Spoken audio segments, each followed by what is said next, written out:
যে জনগণকে বলা হচ্ছে হিজবুত তৌহিদ মানুষের ঈমান নষ্ট করতে দাঁড়াইছে, এদেরকে উৎখাত করতে হবে। এটা তো ভাই মিথ্যা কথা। পরিকল্পিতভাবে উত্তরাতে একটা অরাজকতা সৃষ্টি করার জন্য তারা পায়তারা করছে। আমি তো এদেশের নাগরিক, তাই না?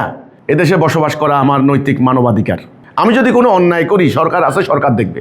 কিন্তু আপনারা মিথ্যা কথা বলে আমার বাড়িঘরে হামলা করবেন, আমার সদস্যদেরকে রাস্তাঘাটে হেনস্থা করবেন, এটা কিন্তু আমার আত্মরক্ষার অধিকার আছে। আমি কিন্তু পালাবো না। আমি কোথায় পালাবো? আমি ইন্ডিয়া যাব না, আমি ইংল্যান্ডে যাব না। আমার প্রিয় জন্মভূমি বাংলাদেশ। পালানোর জন্য 71 সালে এদের স্বাধীন হয়নি। আমরা দেখতে পাচ্ছি যে উত্তরাকে কেন্দ্র করে, উত্তরাকে টার্গেট করে একটা কওমি মাদ্রাসা কেন্দ্রিক একটা গ্রুপ, একটা গোষ্ঠী, এটা কিন্তু আদা জল খেয়ে নেমেছে, এটা উঠে পড়ে লেগেছে। এরা গত কয়েক দশকে নানান কায়দায় বিভিন্ন মসজিদ তারা দখল করেছে। বিভিন্ন জায়গায় তারা মসজিদের ইমামতির দায়িত্ব পালন করে। সব মসজিদ না, কিছু কিছু মসজিদে। এখন আমরা দেখতে পাচ্ছি যে এখানে তারা আমাদের নামে মিথ্যা হ্যান্ডবিল রচনা করছে, যেটা আমরা বলি নেই, যেটা আমাদের বক্তব্য নয়, সেটা বানিয়ে বানিয়ে তারা অপপ্রচার চালাচ্ছে। নাম্বার 1। নাম্বার 2, মসজিদে তারা, এই মসজিদে মানুষ জুমার নামাজ পড়তে আসে মুসল্লিরা, এখানে তারা পালা করে বয়ান করছেন। আরে ভাই, জুমার দিনে মানুষ কোরআন হাদিসের বয়ান শুনবে, আল্লাহ রাসূলের কথা শুনবে। আপনারা জুমার দিনে দাঁড়াইয়া মিম্বরের মধ্যে হিজবুত তৌহিদের বিরুদ্ধে বয়ান করার শুরু করে দিয়েছেন। তো হিজবুত তৌহিদের বিরুদ্ধে এটার উদ্দেশ্য কি?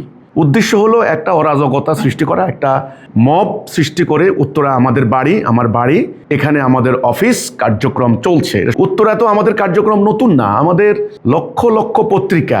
আমরা প্রতিনিয়ত উত্তরার প্রতিটা ব্যবসায়ী জানেন, প্রতিটা বাড়িওয়ালার কাছে আমাদের পত্রিকা আছে, হাজার হাজার বই। উত্তরায় আমাদের জামাত হয়, ঈদের জামাত। আমি এদেশের একজন আইন মান্যকারী নাগরিক। আমার বাক স্বাধীনতা, আমার মানবাধিকার বলতে একটা কথা আছে, কথা বলার অধিকার, সংগঠন করার অধিকার। তো আপনারা মিথ্যা কথা বলে মসজিদের মতো জায়গায় ব্যবহার করবেন, এটা আমি মনে করি অন্যায় হচ্ছে। ধর্মপ্রাণ মানুষের ঈমানকে ভুল খাতে প্রবাহিত করা হচ্ছে, মানুষকে বিভ্রান্ত করা হচ্ছে। এরা যদি একটা ঘটনা ঘটাই দিতে পারে, এখানে আমার এলাকায় 2016 সালে তারা এই ধরনের মিথ্যাচার করে হামলা করে 2 জন সদস্যকে হত্যা করেছে, জবাই করেছে, আমার বাড়িঘর আগুন দিয়ে জ্বালিয়ে দিয়েছে এই ধর্ম ব্যবসায়ী গোষ্ঠীটি। ফলাফল কি হয়েছে? গত আপনার আওয়ামী লীগ সরকারের টাইমে মামলা হয়েছে, মামলায় শত শত লোককে আসামি করেছে, এর মধ্যে বিএনপি জামাতের লোকদেরকে টার্গেট করে আসামি করেছে। আমরা কিন্তু বিচার পাইনি। আমাদের বাড়িঘর ধ্বংস হলো, 2 জন সদস্য খুন হলো, আহত হলো, রক্তাক্ত হলো, বিচার কিন্তু আমরা পাইনি। মাঝখানে আওয়ামী লীগ সুবিধা নিয়েছে, ওই সময়ের বিরোধী দলকে মামলা দিয়ে ফাঁসিয়েছে। এখন এই ধরনের একটা প্ল্যান, এই ধরনের একটা অরাজকতা উত্তরায় হচ্ছে। এটা কোন অরাজকতা? এটা তো কোনো কথা হইতে পারে না।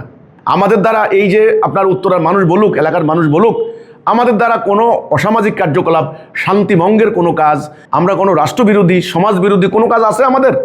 নেই। আমাদের যে সমস্ত হিজবুত তৌহিদের সদস্যরা আছেন, সেখানে তাদের কার্যকলাপ কি সবাই তো দেখে। তাহলে এই যে মিথ্যাচারগুলি, কাফের, মুরতাদ, এদেরকে প্রতিরোধ করতে হবে।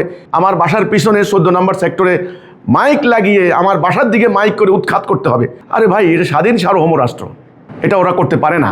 এটা বেআইনি, এটা অন্যায়, এটা জুলুম, এটা মানবাধিকার লঙ্ঘন, বাক স্বাধীনতা হরণ। এই অন্যায় আল্লাহ সহ্য করবেন না। 2020 সালে আমি এখানে সম্মেলনের ডাক দিয়েছিলাম, আমাদের সম্মেলন, আমাদের রজত জয়ন্তী। তো এটা বাংলাদেশ সরকার আমাকে অনুমতি দিয়েছে।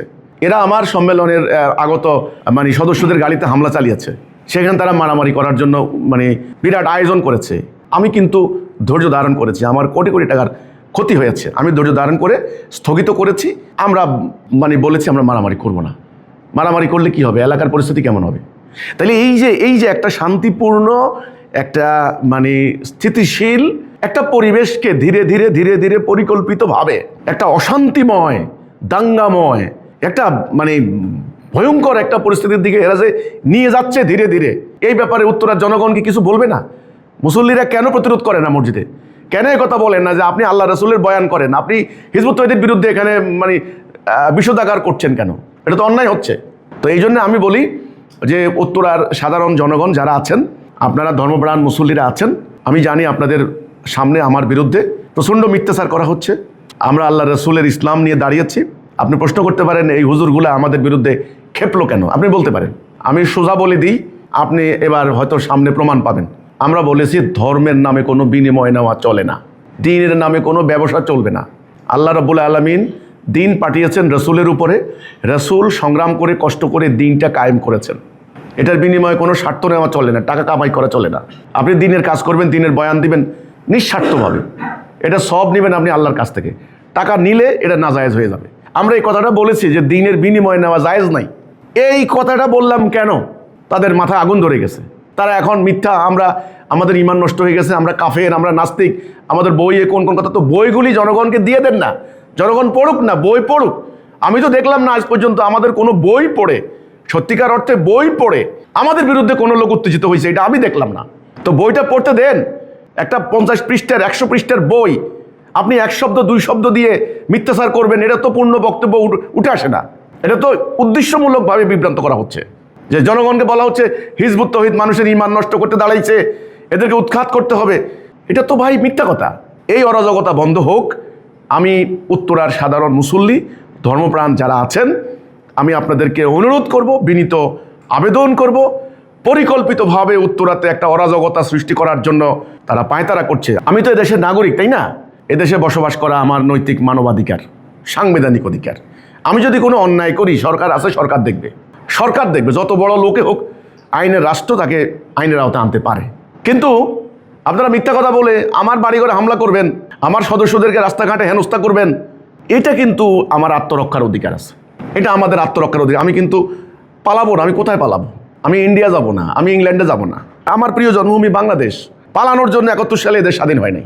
আমি কিন্তু পালাবো না। তাহলে আমি মরলে মরছি, আমার আত্মরক্ষার অধিকার, আমার ধর্ম বিশ্বাস, আমার জান প্রাণ দিয়ে আমি চেষ্টা করব আমার সম্পদ, আমার লোকদের জান প্রাণ রক্ষা করতে।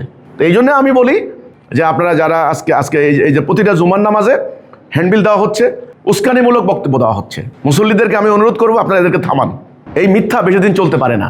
মিথ্যার একটা শেষ আছে, মিথ্যার একটা ফাইনাল রাউন্ড আছে, একটা ডেড লাইন আছে, একটা পরিণতি আছে। এত অহংকার ভালো না, এত আস্ফালন ভালো না। হিজবুত তৌহিদের একেবারে উড়াই দিবেন, এটা অহংকার। এত হাজার হাজার মানুষকে আপনি কোথায় উড়াই দিবেন? তো এই জন্য আমরা যেটা বলি নাই, যেটা করি নাই, সেটা যেন আমাদের উপর চাপিয়ে দেওয়া না হয়। আমি অনুরোধ করব সমস্ত মুসল্লিদেরকে, আপনারা এই মিথ্যাচারী ধর্ম ব্যবসায়ী, এই জালেমদের মিথ্যাচারে আপনারা প্রভাবিত হবেন না। আল্লাহ আপনাদের সবাইকে সত্য বোঝার তৌফিক দান করুক, মিথ্যা গুজবে যেন প্রভাবিত না হন। আমি সেজন্য আপনাদেরকে স্বনির্বন্ধ অনুরোধ করছি।